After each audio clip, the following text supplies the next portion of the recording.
வணக்கம் வேந்தரின் கண்ணுறங்கும் வேலை இரவு செய்திகளுக்காக சஞ்சனா. முதலில் தலைப்புச் செய்திகள்.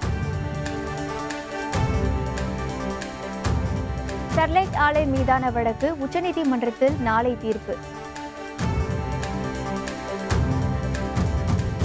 வீரர்களை பறிகொடுத்த இந்தியர்களின் கொந்தளிப்பு தமது இதயத்திலும் தீயாக எரிவதாக பிரதமர் மோடி உருக்கம். நாடாளுமன்ற தேர்தலில் போட்டி இல்லை என ரஜினி அறிக்கை. முதலில் மக்களை சந்திக்க வேண்டும் என கமல்ஹாசன் கருத்து. புதுச்சேரி போராட்டத்தை கண்டுகொள்ளவில்லை, மத்திய அரசு மீது ஸ்டாலின் குற்றச்சாட்டு. தூத்துக்குடி ஸ்டெர்லைட் ஆலை தொடர்பான வழக்கில் உச்சநீதிமன்றம் நாளை தீர்ப்பளிக்க உள்ளது. தூத்துக்குடியில் ஸ்டெர்லைட் ஆலையை திறக்க தேசிய பசுமை தீர்ப்பாயம் அனுமதி வழங்கியதை எதிர்த்து தமிழக அரசு உச்சநீதிமன்றத்தில் மேல்முறையீட்டு மனுவை தாக்கல் செய்தது. ஆலையை உடனடியாக திறக்க உத்தரவிடக் கோரி வேதாந்தா நிறுவனமும் மனுவை தாக்கல் செய்தது. இவற்றின் மீதான விசாரணை உச்சநீதிமன்ற நீதிபதிகள் பாலி நாரிமன், நவீன் சின்ஹா ஆகியோர் முன் நடைபெற்றது. இந்த வழக்கில் தமிழக அரசு மற்றும் தமிழ்நாடு மாசு கட்டுப்பாட்டு வாரியம் தரப்பில் மூத்த வழக்கறிஞர்கள் CS வைத்தியநாதன், விஸ்வநாதன், தமிழ்நாடு கூடுதல் அட்வொகேட் ஜெனரல் பாலாஜி ஸ்ரீனிவாசன் ஆகியோர் ஆஜராகினர். ஸ்டெர்லைட் ஆலை தரப்பில் மூத்த வழக்கறிஞர்கள் அரிமா சுந்தரம் உள்ளிட்டோர் ஆஜராகினர். மதிமுக பொதுச் செயலர் வைகோ தானே ஆஜராகி வாதாடினார். அனைத்து தரப்பு வாதங்களையும் கேட்ட நீதிபதிகள் கடந்த 7ஆம் தேதியன்று தேதி குறிப்பிடாமல் தீர்ப்பை ஒத்திவைத்தனர். இந்த நிலையில் ஸ்டெர்லைட் வழக்கு மீதான தீர்ப்பை உச்சநீதிமன்றம் நாளை வழங்க உள்ளது. புல்வாமா தாக்குதலில் 44 வீரர்களை பறிகொடுத்த நாட்டு மக்களின் கொந்தளிப்பு தமது இதயத்திலும் தீயாக எரிந்து கொண்டிருப்பதாக பிரதமர் நரேந்திர மோடி கூறியுள்ளார். பீகார் மாநிலத்தில் பாட்னா மெட்ரோ ரயில் திட்டம் உள்ளிட்ட 33,000 கோடி ரூபாய் மதிப்பிலான பல்வேறு திட்டங்களுக்கு பிரதமர் மோடி இன்று அடிக்கல் நாட்டினார். அரசு முறை பயணமாக இன்று பீகார் மாநிலம் பரகுனி நகருக்கு வந்த பிரதமர் மோடி பாட்னா நகரில் குழாய் மூலம் எரிவாயு விநியோக திட்டத்தை தொடங்கி வைத்தார். இந்த நிகழ்ச்சியில் உரையாற்றிய பிரதமர் மோடி புல்வாமா தாக்குதலில் வீர மரணமடைந்த பீகார் மாநிலம் பாட்னாவை சேர்ந்த சஞ்சய் குமார் சின்ஹா மற்றும் பாகல்பூர் பகுதியைச் சேர்ந்த ரத்தன்குமார் ஆகியோருக்கு அஞ்சலி செலுத்துவதாக கூறினார். பாதிக்கப்பட்ட குடும்பத்தாருக்கு தமது ஆழ்ந்த இரங்கலை தெரிவித்துக் கொள்வதாகவும் குறிப்பிட்டார்.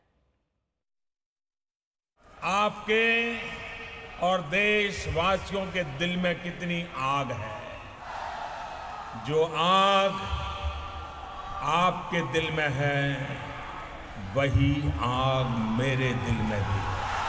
पटना के शहीद कांस्टेबल संजय कुमार सिन्हा और भागलपुर के शहीद रतन कुमार ठाकुर को भी श्रद्धांजलि देता हूं। उनके परिवारजनों के साथ अपनी संवेदनाएं व्यक्त करता हूं. வருகிற நாடாளுமன்ற தேர்தலில் தம்முடைய ஆதரவு எந்த கட்சிக்கும் கிடையாது என ரஜினி மக்கள் மன்றம் சார்பில் வெளியிட்ட அறிக்கையில் நடிகர் ரஜினிகாந்த் தெரிவித்துள்ளார். சென்னை போயஸ் தோட்டத்தில் உள்ள ரஜினிகாந்த் வீட்டில் ரஜினி மக்கள் மன்ற மாவட்ட செயலாளர்கள் கூட்டம் நடைபெற்றது. இதனையடுத்து ரஜினிகாந்த் வெளியிட்ட அறிக்கையில் வரும் நாடாளுமன்ற தேர்தலில் தாம் போட்டியிடப் போவதில்லை என்றும் தமிழக சட்டமன்ற தேர்தலே தங்களது இலக்கு என்றும் தெரிவித்துள்ளார். மேலும் நாடாளுமன்ற தேர்தலில் தம்முடைய ஆதரவு எந்த கட்சிக்கும் கிடையாது என்றும் குறிப்பிட்டுள்ளார். ரஜினி மக்கள் மன்றம் மற்றும் ரஜினி ரசிகர் மன்றத்தின் பெயரில் தன்னுடைய படத்தையோ மன்றத்தின் கொடியையோ யாரும் பயன்படுத்தக்கூடாது என்றும் கூறியுள்ளார். தமிழ்நாட்டின் தண்ணீர் பிரச்சினையை நிரந்தரமாக தீர்த்து வைக்கக்கூடிய கட்சிக்கு வாக்களிக்கும்படி ரஜினிகாந்த் கேட்டுக் கொண்டுள்ளார்.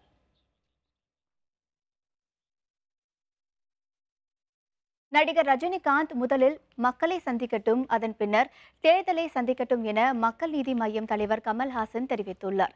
சென்னை MRC நகரில் கல்லூரி மாணவ மாணவியர்களுடன் கலந்துரையாடிய அவர் நடிகர் ரஜினிகாந்தின் தேர்தல் அறிவிப்புக்கு பதிலளித்து பேசினார். தாம் வித்தியாசமான வினோதமான அரசியல்வாதி எனவும் அரசியலுக்காக முழு நேரத்தையும் செயலிவிட்டு முதலீடு செய்து வருவதாக தெரிவித்தார். ஜாதி பெருமையை பற்றி பேசாமல் இருந்தாலே கலவரத்தை தடுக்கலாம் என தெரிவித்த கமல்ஹாசன் தேர்தலின் போது தவறாமல் வாக்களிக்க வேண்டும் எனவும் சமூக வலைதளத்தில் வீணாக நேரத்தை செலவிடாம வாக்களிக்க செல்ல வேண்டும் எனவும் கூறினார்.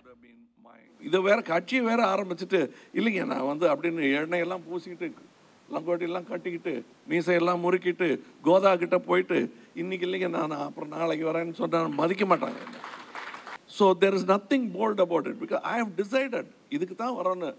இலை போட்டாச்சு, உட்காந்தாச்சு, அப்புறம் சாப்பிட்டுக்கலாமே. டாக்டர் டயட்டுனாரு, ஏன் வந்து உட்காரும்போது தெரியாது டயட்டுன்னு, ஏன் வந்த அப்படின்னு கேட்க மாட்டாங்களா? பிரதமர் நரேந்திர மோடி மீது நாட்டு மக்களும் எதிர்க்கட்சியினரும் முழு நம்பிக்கை வைத்துள்ளதாக மத்திய இணையமைச்சர் பொன் ராதாகிருஷ்ணன் தெரிவித்துள்ளார். தர்மரட்சண சமிதி அமைப்பு சார்பில் நாடு வளம் பெற வேண்டியும் மழை பெய்து வளர்ச்சி ஏற்படவும் அம்மன் ரத யாத்திரை நடத்தப்பட்டு வருகிறது. மாநிலத்தின் பல்வேறு மாவட்டங்களுக்கு சென்று வந்த இந்த ரதம் கன்னியாகுமரி மாவட்டம் சுசீந்திரத்தை வந்தடைந்தது. சுசீந்திரம் அருள்மிகு முன்னுதித்த நங்கையம்மன் கோவில் முன்பிருந்து தொடங்கிய ரத யாத்திரையை மத்திய இணையமைச்சர் பொன் ராதாகிருஷ்ணன் கொடியசைத்து தொடங்கி வைத்தார். பின்னர் செய்தியாளர்களிடம் பேசிய அவர், காஷ்மீர் பயங்கரவாத தாக்குதல் பெரும் அதிர்ச்சியை ஏற்படுத்தியுள்ளதாக கூறினார். இந்திய அரசாங்கம், பிரதமர் நரேந்திர மோடி அவர்கள் எல்லா விஷயத்தையும் தெளிவுபட பேசுகிறார். அதுக்கு மேலே எந்த ஒரு வார்த்தையும் சொல்ல வேண்டிய தேவை யாருக்குமே இல்லை. 130 கோடி மக்களும் பிரதமர் நரேந்திர மோடி அவர்கள் மீது முழு நம்பிக்கை வச்சிருக்கிறார். எதிர்க்கட்சி எல்லாருமே முழு நம்பிக்கை தெரிவிச்சிருக்கிறார். புதுச்சேரியில் முதலமைச்சர் நாராயணசாமி தலைமையில் நடைபெற்று வரும் போராட்டத்தை மத்திய அரசு கண்டுகொள்ளவில்லை என திமுக தலைவர் ஸ்டாலின் குற்றம் சாட்டியுள்ளார். புதுச்சேரியில் துணைநிலை ஆளுநருக்கு எதிராக முதலமைச்சர் நாராயணசாமி 5வது நாளாக தர்ணா போராட்டத்தில் ஈடுபட்டுள்ளார். இவரை சந்தித்து ஆதரவு தெரிவித்த ஸ்டாலின் பின்னர் செய்தியாளர்களிடம் பேசினார். அப்போது புதுச்சேரியில் கொல்லைப்புறமாக பாரதிய ஜனதா ஆட்சிக்கு வர நினைப்பதாக கூறினார். மத்திய அரசு உடனடியாக கிரண்பேடியை திரும்ப பெற வேண்டும் எனவும் ஸ்டாலின் வலியுறுத்தினார். பிஜேபியை பொறுத்தவரையில் ஒருவேளை புதுவை மாநிலத்தில் ஆட்சி அதிகாரத்தை கைப்பற்ற வேண்டும் என்று சொன்னால் இப்படி கொல்லைப்புறமாக வரக்கூடாது. தைரியம் இருந்தால், தெம்பு இருந்தால், திராணி இருந்தால் மக்களை சந்தித்து தேர்தல் மூலமாகத்தான் அந்த நிலையை நிச்சயமாக அடைஞ்சிட முடியும். மக்களுக்கு வந்து சேர வேண்டிய திட்டங்கள், பல காரியங்கள் எத்தனையோ இருக்கிறது. ஆக இந்த நிலையில் உடனடியாக மத்திய அரசு உடனடியாக தலையிட வேண்டும். காஷ்மீர் தாக்குதல் சம்பவத்திற்கு கண்டனம் தெரிவித்து லண்டனில் வசிக்கும் ஏராளமான இந்தியர்கள் ஆர்ப்பாட்டத்தில் ஈடுபட்டனர். புல்வாமாவில் தற்கொலைப்படை தீவிரவாதி நடத்திய பயங்கரவாத தாக்குதலில் 44 வீரர்கள் வீரமரணமடைந்த சம்பவத்திற்கு கண்டனம் தெரிவித்து இந்தியா மட்டுமின்றி உலக நாடுகளில் வசிக்கும் இந்தியர்கள் போராட்டங்களில் ஈடுபட்டு வருகின்றனர். இங்கிலாந்து தலைநகர் லண்டனில் வசிக்கும் ஏராளமான இந்தியர்கள் ஆர்ப்பாட்டத்தில் ஈடுபட்டனர். தீவிரவாதிகளுக்கு ஆதரவு அளித்து வரும் பாகிஸ்தானுக்கு எதிராக ஆர்ப்பாட்டத்தில் ஈடுபட்டவர்கள் கண்டன முழக்கங்களை எழுப்பினர்.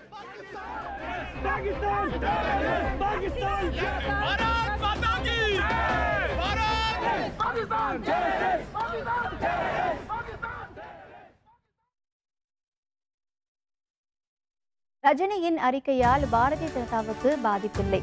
தமிழிசை சவுந்தரராஜன் கருத்து. விவரம் விளம்பர இடைவெளிக்கு பிறகு.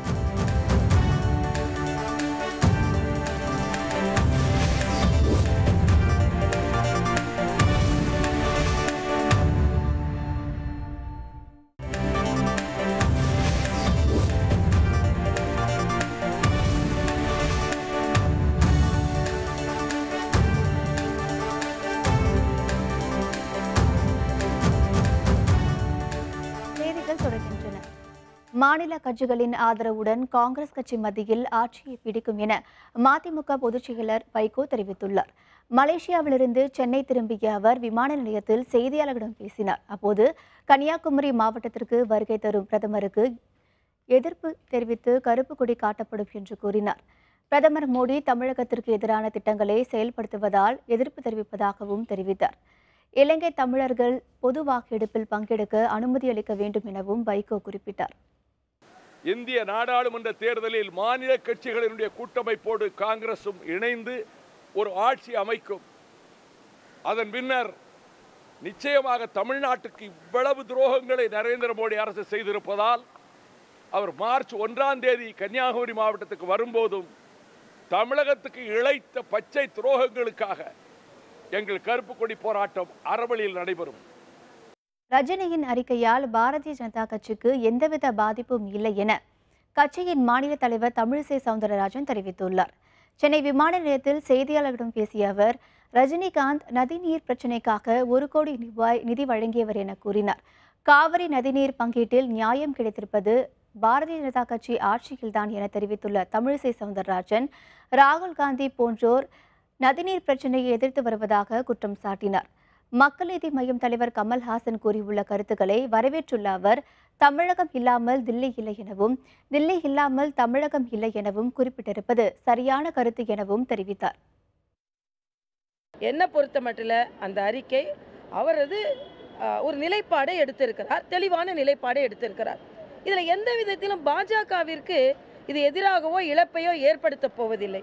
சில பேர் தாக்கத்தை ஏற்படுத்தாது என்று திருமாவளவன் போன்றவர்கள், என்னை பொறுத்த மட்டில் இது எங்களுக்கு ஆக்கத்தை ஏற்படுத்தும். ஏனென்றால் அவர் தெளிவாக சொல்லியிருக்கிறார், மத்தியில் நிலையான ஆட்சி, பலமான ஆட்சி, அதை யார் கொடுத்து கொண்டிருக்கிறார் எல்லாருக்கும் தெரியும். புதுச்சேரியில் நிலவும் பிரச்சினைக்கு தீர்வு காண பேச்சுவார்த்தை நடத்த நிபந்தனை எதுவும் விதிக்கக்கூடாது என முதல்வர் நாராயணசாமிக்கு துணைநிலை ஆளுநர் கிரண்பேடி தெரிவித்துள்ளார். புதுச்சேரியில் நிலவி வரும் தர்ணா போராட்டம் குறித்து பேச்சுவார்த்தை நடத்துவதற்கு முதல்வர் நாராயணசாமியை இன்று மாலை 6 மணிக்கு ஆளுநர் மாளிகைக்கு அழைத்துள்ளதாக துணைநிலை ஆளுநர் கிரண்பேடி தெரிவித்திருந்தார். இன்று மாலை பேச்சுவார்த்தை நடத்தப்படும் எனவும் எதிர்பார்க்கப்பட்டது. ஆனால் இந்த விவகாரம் பற்றி பொதுவெளியில் விவாதிக்க தயார் எனவும் முதல்வர் நாராயணசாமிக்கு எழுதியுள்ள கடிதத்தில் துணைநிலை ஆளுநர் கிரண்பேடி தெரிவித்துள்ளார். கிராம சபை கூட்டங்களில் மக்கள் கேட்கும் கேள்விகளுக்கு மு.க. ஸ்டாலின் பதில் சொல்ல முடியாமல் கட்சி தொண்டர்களை அமர வைத்து கூட்டம் நடத்துவதாக அதிமுக துணை ஒருங்கிணைப்பாளர் கே.பி. முனுசாமி விமர்சித்துள்ளார். தஞ்சாவூரில் அதிமுக சார்பில் ஏழை குடும்பங்களைச் சேர்ந்த 126 ஜோடிகளுக்கு திருமணம் நடைபெற்றது. மக்களவைத் தேர்தலில் கூட்டணி அமைப்பது குறித்து கட்சி தலைமை முடிவு செய்யும் என தெரிவித்தார். தமிழகத்தில் பாரதிய ஜனதாவை அடையாளம் காட்டியவர் மறைந்த முன்னாள் முதல்வர் ஜெயலலிதா என கே.பி. முனுசாமி நினைவு கூர்ந்தார். ஸ்டாலின் கிராம சபா கூட்டம் ஊடகங்கள் நீங்க தான் பாக்குறீங்க. அவங்க கட்சிக்காரரை கூப்பிடுறாங்க. முதல்ல அது மாதிரி விட்டார். அவர் பொதுவாக மக்களை கூப்பிட்டதுனால, நிறைய கேள்வி கேட்டதுனால அவர் ஆடி போயிட்டார். அவரு அங்க போய் உட்காந்துக்கிட்டு கதை பேசிட்டு இருக்காரு. ஆட்சிக்கு ஜெயிலுக்கு அனுப்பிச்சிருவேன், ஆட்சி போக அடிச்சிருவேன், இன்னும் கொஞ்ச நாள் இவர் இப்படியே சொல்லிட்டே இருக்க வேண்டியதுதான். 5 வருஷம் முடிச்சுட்டு அடுத்த தேர்தலையும் அண்ணா திராவிட முன்னேற்ற கழகம் தான் மிகப்பெரிய வெற்றி பெறும். இந்திய ஜனநாயக கட்சியின் பெரம்பலூர் மாவட்ட தலைவர் அன்பழகனின் இல்ல திருமண விழாவில் கட்சியின் பொதுச் செயலாளர் ஜெயசீலன் கலந்து கொண்டு மணமக்களை வாழ்த்தினார். பெரம்பலூர் மாவட்ட தலைவர் அன்பழகனின் மைத்துனர் கார்த்திக், லதா ஆகியோரது திருமணம் பெரம்பலூர் துறையூர் சாலையில் உள்ள முத்துகிருஷ்ணா மக்கள் மன்றத்தில் இன்று நடைபெற்றது. இதில் கலந்து கொண்ட ஐஜேகே பொதுச் செயலாளர் ஜெயசீலன் மாங்கல்யத்தை எடுத்துக் கொடுத்து திருமணத்தை நடத்தி வைத்தார். விழாவில் பார்கவகுல முன்னேற்ற சங்கத்தின் மாநில தலைவர் சத்யநாதன், இந்திய ஜனநாயக கட்சியின் முதன்மை அமைப்பு செயலாளர் SS வெங்கடேசன், கொள்கை பரப்பு செயலாளர் MS ராஜேந்திரன், மாநில அமைப்பு செயலாளர் அன்னை இருதயராஜ், மாநில விளம்பர பிரிவு செயலாளர் முத்தமிழ் செல்வன் உள்ளிட்ட கட்சி நிர்வாகிகள், தொண்டர்கள் கலந்து கொண்டு மணமக்களை வாழ்த்தினர்.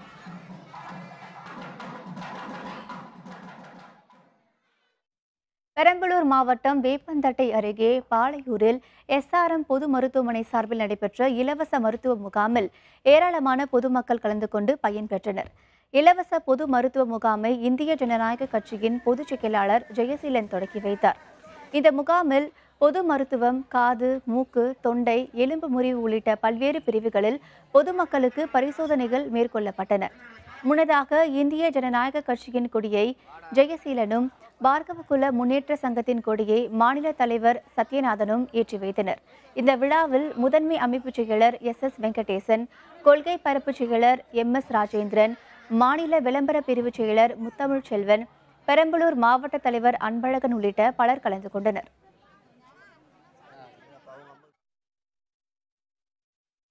திருச்சி மாவட்டம் மணப்பாறை அருகே மலையடிப்பட்டியில் நடைபெற்ற ஜல்லிக்கட்டு போட்டியில் சீறி பாய்ந்த காளைகளை மாடுபிடி வீரர்கள் ஆர்வத்துடன் அடக்கினர்.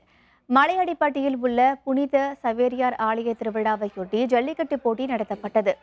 ஆலயம் முன்பு பாஸ்கோ திடலில் அமைக்கப்பட்டிருந்த வாடிவாசலில் இருந்து முதலில் கோவில் காளை அவிழ்த்து விடப்பட்டது. இதனைத் தொடர்ந்து ஒவ்வொரு காளைகளாக களமிறக்கப்பட்டன.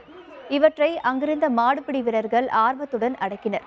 போட்டியில் வெற்றி பெற்ற வீரர்களுக்கும் பிடிபடாத மாடுகளின் உரிமையாளர்களுக்கும் பரிசுகள் வழங்கப்பட்டன. விழாவில் தமிழக மக்கள் நல்வாழ்வுத்துறை அமைச்சர் விஜயபாஸ்கர், சட்டப்பேரவை உறுப்பினர் சந்திரசேகர் ஆகியோர் கலந்து கொண்டு வெற்றி பெற்றவர்களுக்கு பரிசுகளை வழங்கினர்.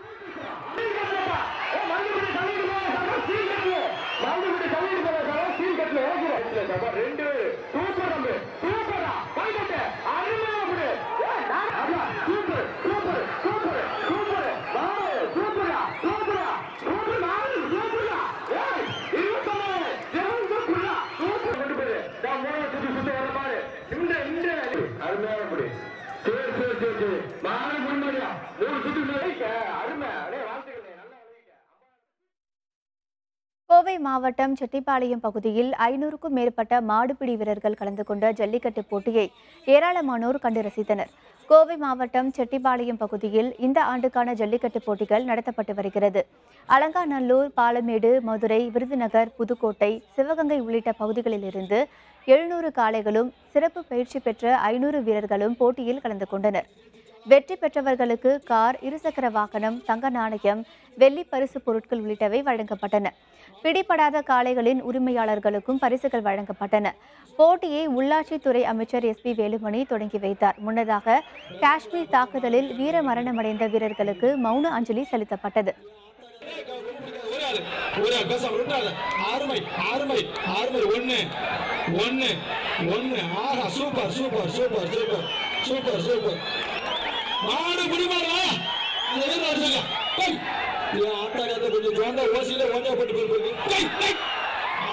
வீரர்கள் எச்சரிக்கை ஓடுப்பா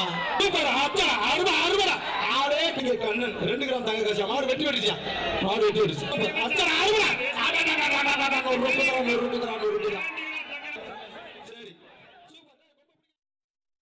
தேனியில் உள்ள சுருளி அருவியில் 1 வாரத்திற்கு மேலாக நீர்வரத்து வராததால் சுற்றுலா பயணிகள் ஏமாற்றம் அடைந்துள்ளனர். மழை இல்லாத காரணத்தினாலும் தூவானம் அணையிலிருந்து தண்ணீர் திறப்பது முற்றிலும் நிறுத்தப்பட்டதாலும் சுருளி அணைக்கு கடந்த 1 வாரமாக தண்ணீர் வரத்து குறைந்தது. இந்த நிலையில் விடுமுறை தினமான இன்று ஏராளமான சுற்றுலா பயணிகள் வருகை தந்தனர். ஆனால் அருவியில் நீர் வராததால் அவர்கள் ஏமாற்றம் அடைந்தனர். இருப்பினும் அருவியின் நுழைவாயிலில் குழாய்கள் அமைத்து சுற்றுலா பயணிகள் குளிக்க அனுமதி அளிக்கப்பட்டுகிறது.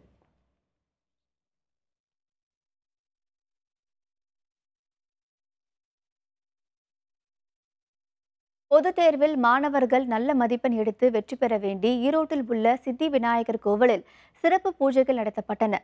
10 மற்றும் 12ஆம் வகுப்பு பொதுத் தேர்வுகள் அடுத்த மாதத்தில் தொடங்குகின்றன.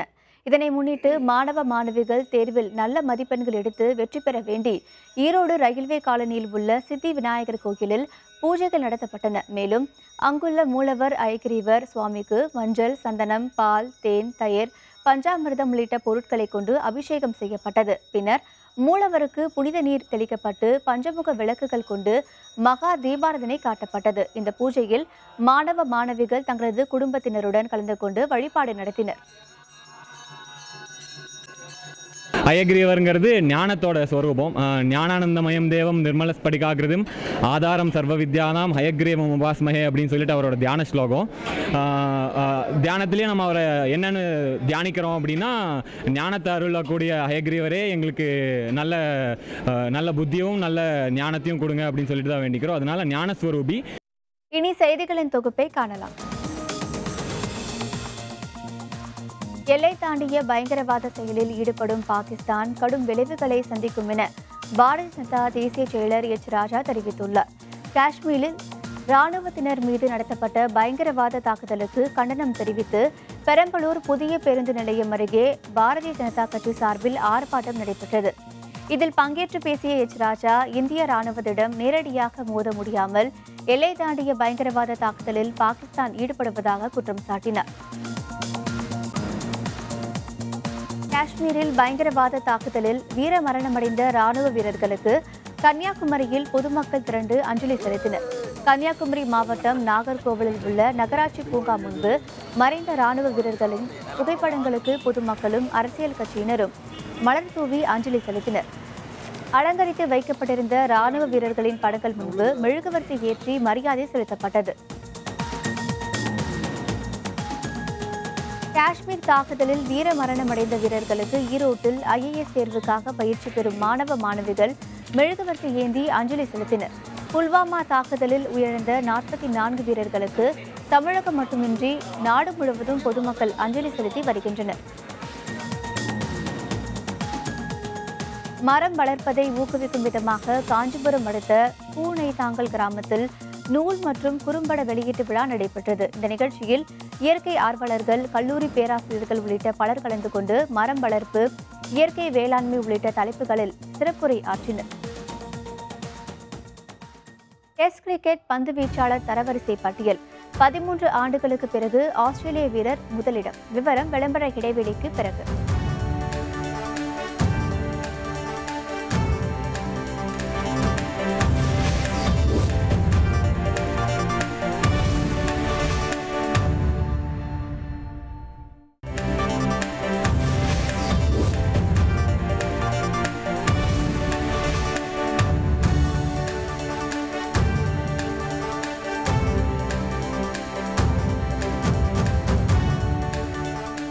செய்திகள் தொடர்கின்றன. டெஸ்ட் கிரிக்கெட் தரவரிசை பட்டியல் வெளியாகியுள்ள நிலையில் 13 ஆண்டுகளுக்கு பிறகு வேகப்பந்து வீச்சாளர்கள் வரிசையில் ஆஸ்திரேலிய வீரர் முதலிடம் பிடித்துள்ளார். ஐசிசி டெஸ்ட் போட்டிக்கான தரவரிசை வெளியிடப்பட்டுள்ளது. இதில் பேட்ஸ்மேன்களுக்கான தரவரிசையில் இந்திய அணி கேப்டன் விராட் கோலி 992 புள்ளிகள் பெற்று முதலிடம் வகிக்கிறார். நியூசிலாந்து கேப்டன் கேன் வில்லியம்சன் 2வது இடத்திலும் புஜாரா 3வது இடத்திலும் உள்ளனர். பந்து வீச்சாளர்கள் தரவரிசையில் தென்னாப்பிரிக்க வீரர் ரஃபடாவை பின்னுக்கு தள்ளி ஆஸ்திரேலிய வேகப்பந்து வீச்சாளர் பேட் கமின்ஸ் முதலிடத்தை பிடித்துள்ளார். 2006ஆம் ஆண்டு ஆஸ்திரேலிய வேகப்பந்து வீச்சாளர் மெக்ராத் ஐசிசி பந்து வீச்சு தரவரிசையில் முதலிடம் பிடித்திருந்தார். அதன்பின் தற்போது பேட் கமின்ஸ் முதலிடம் பிடித்துள்ளது குறிப்பிடத்தக்கது.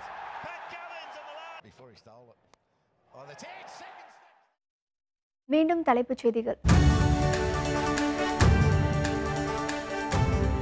ஸ்டெர்லைட் ஆலை மீதான வழக்கில் உச்சநீதிமன்றம் நாளை தீர்ப்பளிக்கிறது.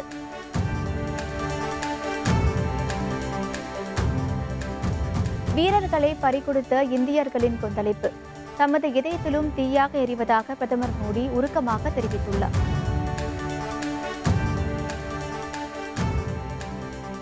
நாடாளுமன்ற தேர்தலில் போட்டி இல்லை என ரஜினி அறிக்கை வெளியிட்டுள்ள நிலையில் முதலில் மக்களை சந்திக்க வேண்டும் என கமல்ஹாசன் விமர்சித்துள்ளார். புதுச்சேரி போராட்டத்தை மத்திய அரசு கண்டுகொள்ளவில்லை என திமுக தலைவர் ஸ்டாலின் குற்றம் சாட்டியுள்ளார். இத்துடன் வேந்தரின் கண்ணுறங்கும் வேளை இரவு செய்திகள் நிறைவடைந்தன. வேந்தர் டிவி செயலியை பதிவிறக்கம் செய்து முக்கிய செய்திகளை நேயர்கள் காணலாம். மீண்டும் நாளை காலை 7 மணிக்கு இளங்கதிர் காலை செய்திகளை சந்திப்போம். வணக்கம்.